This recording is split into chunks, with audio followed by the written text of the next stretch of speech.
Hello दोस्तों, स्वागत है आपका मेरे चैनल क्यूरियस क्राइम में। आज जिस क्राइम की स्टोरी के बारे में मैं आपको डिटेल में बताने वाला हूँ, उसमें एक लड़के का मर्डर होता है। और मर्डर की क्या वजह है ये भी मैं आपको बताऊँगा। वजह जानने के बाद आप शादी करने से पहले या जीवन साथी चुनने से पहले आप कम से कम नहीं तो 10 बार सोचेंगे, क्योंकि जो वजह है वो जानने के बाद आप खुद ये बोलेंगे कि इतनी सी वजह के लिए भी क्या कोई पत्नी या कोई लड़की किसी लड़के या किसी आदमी का मर्डर कर सकती है।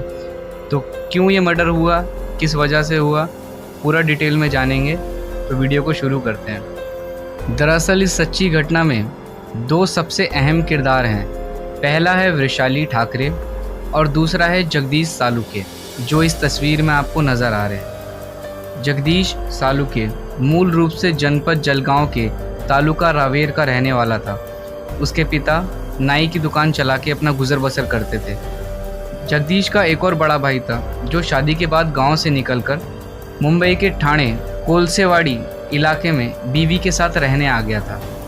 जगदीश ने अपनी पढ़ाई लिखाई गांव से ही पूरी कर ली थी। उसके बाद जगदीश भी कामकाज और अच्छे भविष्य के लिए अपने भाई के पास ही रहने आ गया था। कुछ समय की मेहनत के बाद जगदीश की फार्मास्यूटिकल कंपनी में एक अच्छी जॉब लग जाती है। समय बीता और देखते ही देखते जगदीश भी काफ़ी अच्छी आमदनी कमाने लगा। अब क्योंकि घर का लड़का काफ़ी अच्छी आमदनी कमा रहा है, काम धंधा कर रहा है, तो यही सब सोच के घर वाले उसकी शादी का प्लान करते हैं। कई रिश्ते देखे जाते हैं, जिसमें से कुछ पसंद आते हैं, कुछ पसंद नहीं भी आते हैं। कुछ में बात बन पाती है, कुछ में बात नहीं बनती है। इन्हीं में से एक रिश्ता मुंबई के मलाड में रहने वाली 22 साल की वैशाली ठाकरे का आ जाता है। वैशाली की तस्वीर देख के सारे फैमिली वाले तुरंत उसे पहली नज़र में पसंद कर लेते हैं। वैशाली की तस्वीर जगदीश को भी दिखाई जाती है। तस्वीर में वो वैशाली को तुरंत पसंद करता है और शादी की बात आगे छेड़ी जाती है। दोनों परिवार एक दूसरे से मिलके शादी का डिस्कशन करते हैं, कब कहाँ कैसे क्या करवाना है, और लड़का लड़की को एकांत में बात करने का समय देते हैं। शादी से पहले कुछ दिनों तक जगदीश और वैशाली एक दूसरे से मुलाकात करते हैं, ताकि एक दूसरे को जानने लगे। किसी भी तरह की कोई दिक्कत नहीं होती, दोनों ही एक दूसरे को पसंद कर लेते हैं और शादी के लिए हाँ कर देते हैं। फिर दिन आता है 29 दिसंबर 2018 का, जब दोनों लड़का लड़की शादी के पवित्र और अटूट रिश्ते में बंध जाते हैं। पर क्या यह रिश्ता सचमुच पवित्र था? आगे कहानी में आपको बहुत कुछ जानने को मिलेगा। शादी के पहले महीने में ही वैशाली अपना असली रूप दिखाने लगती है, जो ना कि जगदीश ने देखा था और ना ही उसके परिवार ने देखा था। वैशाली छोटी छोटी बातों पर बहुत बुरी तरीके से जगदीश से लड़ना शुरू कर देती है। हर चीज़ में उसकी कमियां निकालती है, यहाँ तक कि उसके पूरे परिवार को भी खरी खोटी सुनाती है। शादी के बाद जगदीश कोलसेवाड़ी में, जो कि मुंबई में ही आता है, उस जगह पे एक फ्लैट लेके पूरे परिवार के साथ रहने लगा, जिसमें वैशाली भी थी, जगदीश भी था और उसका पूरे परिवार का सदस्य, माता पिता वगैरह सब कोई थे। वैशाली की लड़ाइयाँ बढ़ती गई। अब वो बुरी तरीके से दबाव देने लग गई थी कि हमें अकेले रहना है, मैं परिवार के साथ नहीं रह सकती, कुछ भी करो मुझे अकेले रहना है। जगदीश एक बहुत ही सिंपल और साधारण लड़का था, सिंपल तरीके से सारी चीज़ों को हैंडल करता था। सबका भला सोच के उसे लगा कि हर दिन की लड़ाइयों से अच्छा है क्यों ना मैं एक अलग कमरा लेके किराए पे रहने लग जाऊं अपनी वाइफ के साथ। ये कम से कम जो लड़ाइयाँ हो रही है ये नहीं होंगी, ज़िंदगी आगे चलेगी, सब कुछ सही से होगा। इसी को ध्यान में रखकर पास ही के एक उषा सदन कोऑपरेटिव सोसाइटी में वो एक किराए पे फ्लैट लेता है और दोनों पति पत्नी अकेले रहना शुरू कर देते हैं। जगदीश जो था काम पे जाता था और वैशाली घर में अकेली रहती थी। ऐसे ही देखते देखते 3 महीने बीत जाते हैं। दिन आता है 6 मार्च। इस 6 मार्च को 11 बजे के आसपास वैशाली जगदीश के मामा को कॉल करती है और डरी सहमी आवाज़ में बताती है कि मामा, मेरे घर में बहुत बड़ा हादसा हो चुका है। मैं सब्जी लेने बाहर गई थी, तो मैं जब घर पे आई तो मैंने देखा कि सारा सामान घर का तितर बितर है। जगदीश बिस्तर पर उल्टे मुंह पड़े हैं, जो कि बिल्कुल रिस्पॉन्स नहीं कर रहे हैं, बेहोशी की हालत में हैं, सांसें भी इनकी नहीं चल रही और घर में से काफ़ी कीमती सामान गायब हो गया है। मुझे ऐसा लगता है कि चोर वगैरह आए थे, जिनसे हाथापाई करने के दौरान इन्हें कुछ हो गया है, तो आप जल्दी इस घर पे आ जाइए। मामा बाकी परिवार के सदस्यों को सूचित करके तुरंत सभी के साथ उस घर में पहुंचते हैं। वहाँ पर वैशाली जगदीश के जस्ट बगल में बैठी थी और फूट फूट कर रो रही थी। घर की हालत से साफ जाहिर हो रहा था कि यहाँ पे बहुत भयंकर लड़ाई हुई है, लूटपाट हुई है, चोरी जैसा पूरा माहौल था। जगदीश को तत्काल एम्बुलेंस में ले जाया जाता है और पास के ही एक रुक्मिणी बाई अस्पताल में भर्ती कराया जाता है। डॉक्टर चेक करने के बाद जगदीश को मृत घोषित कर देते हैं और कहते हैं कि आपने शायद लाने में देर कर दी है। उसी के साथ स्थानीय पुलिस को सूचित किया जाता है। पुलिस अपनी कागजी कार्रवाई करने के बाद वैशाली से एक बार बात करने का, पूछताछ करने का सोचती है, मगर उसका रो रो कर बुरा हाल था। एक वो ही मौजूद थी अकेले घर में, तो पुलिस उसे थोड़ा समय देती है और चोरी के खिलाफ कार्रवाई चालू कर देती है। इधर डॉक्टर्स पोस्टमार्टम रिपोर्ट तैयार करने का समय लेते हैं और पुलिस अपनी कार्रवाई चालू रखती है। कुछ समय के बाद जब वैशाली की हालत ठीक होती है तब पुलिस उससे पहली पूछताछ करती है।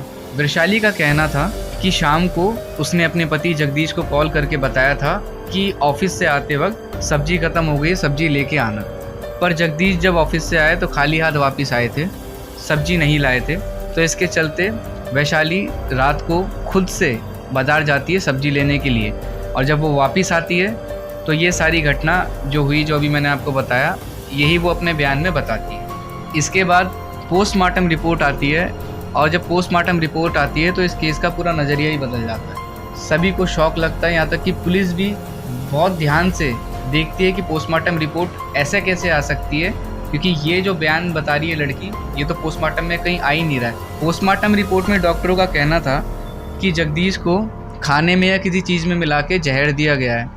उसके बाद वो नशे की हालत में पहुंचा। मरने से थोड़ी देर पहले जब उसकी आखिरी सांसें चल रही थी, धड़कनें बंद होने वाली थी, तो उसका गला दबाकर किसी भी चीज़ से, जैसे कि दुपट्टा, रस्सी या ऐसी किसी चीज़ से उसका गला दबाने के बाद उसकी हत्या की गई है। अब पुलिस का पूरा ध्यान वैशाली के बयान पर आता है, क्योंकि ये इकलौती थी वहाँ पे जिसने ये सब देखा था। इसने बयान में बताया था कि चोरों से हाथापाई करने के बाद शायद इनको कुछ हुआ है, लूटपाट करने के बाद। पुलिस अच्छी तरह जानती है कि चोर अगर चोरी करेंगे तो अपने बचाव के लिए वो मारपीट कर सकते हैं। हो सकता है कि उनका चेहरा अगर देख लिया हो जगदीश ने तो उसे जख्मी कर दें या बांध दें। बहुत रेयर केस में ऐसा होता है कि वो किसी की हत्या करे, मगर हत्या करना भी समझ में आता है। मगर ये बात अटकती है कि चोर जहर खिलाएंगे, फिर कुछ देर वेट करेंगे कि नहीं मर रहा, फिर वो उसके बाद उसका गला घोटेंगे, फिर मारेंगे। तो यहाँ से ये बात थोड़ी सी खटकती है पुलिस वालों को, और पुलिस वाले एक बार फिर से वैशाली से पूछताछ करते हैं। शुरू में वैशाली अपने बयान पर अड़ी हुई थी। वो सेम चीज़ वही बता रही थी कि चोर आए थे, लूटपाट करके गए और जगदीश को इस हाल में करके छोड़ गए। जब पुलिस ने सख्ती दिखाई और थोड़ा कठोर तरीके से दबाव दे के पूछताछ करी, तब जाके वैशाली ने जो खुलासा किया, उसने वहाँ खड़े सभी लोगों को चौंका के रख दिया। वैशाली ने कबूल किया कि उसने अपने पति जगदीश की हत्या की है, खुद अपने ही हाथ से। पहले उसने उसे खाने में जहर दिया। जब वो नहीं मर रहा था तो वो बेहोशी की हालत में पास ही पड़ी एक रस्सी से उसका गला दबाना शुरू किया, और तब तक दबाया जब तक उसकी सांसें नहीं रुक गई। जब वैशाली से इस कारण की वजह पूछी गई कि ऐसा क्यों किया गया, तो उसने बहुत ही अजीबोगरीब वजह बताई। वो वजह क्या है मैं आपको डिटेल में बता देता हूँ। वजह ये थी कि वैशाली ने जब शादी के लिए हाँ किया था तो वो अपने माता पिता के दबाव में किया था। शादी से 20 दिन पहले वैशाली ने बोला था जगदीश को कि मुझे ये शादी नहीं करनी, मुझे अपना करियर वगैरह बनाना है। हालांकि वो एक तरीके से झूठ था, शादी करने में कोई एतराज़ नहीं था। इसकी वजह ये थी, वैशाली ने देखा था जगदीश जो है वो बहुत ही सिंपल रहने वाला इंसान है। वो बहुत ही सिंपल कपड़े पहनता है, सिंपल तरीके से रहता है, जबकि वैशाली को हाई फाई मॉडर्न किस्म के लड़के पसंद थे कि साथ में अगर चलें तो दोनों की जोड़ी बहुत हाई फाई लगे, एकदम हीरो टाइप लड़के उसे पसंद थे। और जगदीश जो था वो बहुत ही सिंपल साधारण तरीके से रहने वाला था।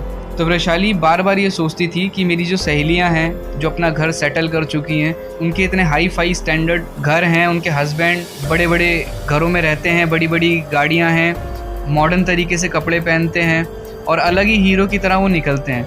और यहाँ जगदीश की अगर मैं बात करूँ तो बहुत ही सिंपल लड़का था। हालांकि वैशाली ने एक बार पहले भी जगदीश को मारने की कोशिश करी थी। शादी के 3 दिन पहले उसने एक पार्टी रखी थी, गेट टुगेदर, जिसमें उसने अपनी सहेलियों को बुलाया और जगदीश को भी बोला कि तुम आओ, साथ में अपने कुछ दोस्तों को लेके आओ। सबका खाना उसने खुद बनाया और जगदीश के खाने में उसने उस वक्त भी जहर मिलाया था। लेकिन जगदीश का पेट भरा होने के कारण उसने खाना खाने से मना कर दिया। उसने कहा आप पैक कर दो, मैं घर ले जाके खा लूँगा। जब उसने घर पे जाके वो खाना खोला तो उसको बहुत ही गंदा टेस्ट आया और बहुत गंदी स्मेल आई। वो मुँह में रखते ही वो खाना फेंक देता है। इसकी वजह से उसकी जान बच जाती है।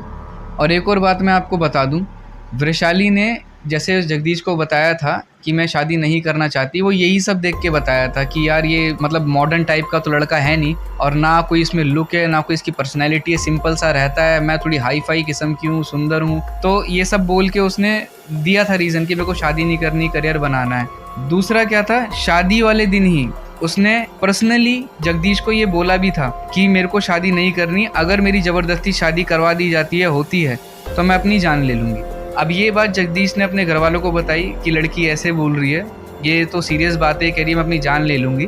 और यही बात उन सब ने मिलके वैशाली के माता पिता को बताई। तो जितने भी बड़े बड़े लोग थे उन सब की एक पंचायत बैठी, बाकायदा पूरी बड़ी पंचायत बैठाई गई। और शादी के ही दौरान साइड में एक पंचायत बैठा के ये फैसला किया गया कि वैशाली अगर शादी के बाद अपनी जान लेती है खुद अपने हाथों से, तो उसका जिम्मेदार जगदीश के परिवार से कोई भी नहीं होगा, वैशाली खुद अपनी मौत की जिम्मेदार होगी। और जैसे तैसे करके घर वालों ने ज़बरदस्ती एक शादी करवा दी कि चल लड़का फिर हाथ से निकल जाएगा, घर पे बेटी को कब तक बैठाएंगे। तो जबरन ये शादी करवाई गई थी और इसी सब का नतीजा भुगतना पड़ा जगदीश को। तो ये रीज़न था जिसकी वजह से वैशाली ने अपने हस्बैंड को, जगदीश को, मार दिया। अभी कोर्ट में केस चल रहा है, पुलिस ने सारे गवाहों, सबूतों को और सारा जो बयान होता है सब कुछ पेश कर दिया है। अभी ये केस जो है रनिंग पे, फैसला आना इसका बाकी है। मर्डर की सज़ा जहाँ तक मैं जानता हूँ कम से कम तो उम्र कैद तो इसको मिलेगी हर हाल में। अब यहाँ पे दोस्तों सोचने वाली बात यह है कि जब सामने से कोई इंसान बोल रहा है कि उसे शादी नहीं करनी, ठीक है, तो वहाँ पे समझ जाना चाहिए कि शादी वो ज़बरदस्ती आप कर रहे हैं तो वो आगे चल के कामयाब नहीं होगी। और माता पिता चाहे कितना मर्जी दबाव बनाएं, ठीक है, क्योंकि उनकी तो शादी हो रखी है, तुम्हें उसके साथ घर बसाना है, ज़िंदगी तुम्हारे को उसके साथ काटनी है। जब सामने से इंसान मना कर रहा है कि उसे नहीं करनी शादी, या उसे दिख रहा है कि तुम उसके लायक नहीं हो, क्लियर बोल रहा है आपको या इनडायरेक्टली बोले कैसे भी, तो ऐसे ज़बरदस्ती शादी आप किसी से नहीं कर सकते। उसका नतीजा अभी आप देख चुके हैं। मेरे अकॉर्डिंगली गलती दोनों की है। जगदीश अगर चाहता तो खुला इस शादी से मना कर देता, ज़बरदस्ती कोई किसी की शादी नहीं करा सकता, दोनों बालिग हैं। और वैशाली भी अगर चाहती नहीं रहना था उसे जगदीश के साथ तो वो डिवोर्स ले सकती थी, लेकिन उसमें समय लगता है, शायद इसलिए उन्होंने नहीं किया डिवोर्स के लिए अप्लाई। अगर वो चाहती तो वो एक छोटी सी कंप्लेंट भी करा सकती थी कि मेरी शादी ज़बरदस्ती करा रहे हैं। ये सिंपल सा एक तरीका था शादी ना करने का, इससे कम से कम किसी की जान नहीं जाती। तो ये स्टोरी मैं यहीं पे ख़त्म करता हूँ। वजह जान के आपको भी हैरानी हुई होगी, और रिक्वेस्ट करता हूँ जब भी आप अपना कोई लाइफ पार्टनर चुनें जिससे आप पूरी ज़िंदगी बिताना चाहते हो तो ज़बरदस्ती करके ना चुनें। तो मिलते हैं अगली वीडियो में। वीडियो पसंद आए तो वीडियो को लाइक करें, चैनल को सब्सक्राइब करें। ऐसी ही स्टोरीज़ मैं आपके लिए लाता रहूँगा। Tata bye.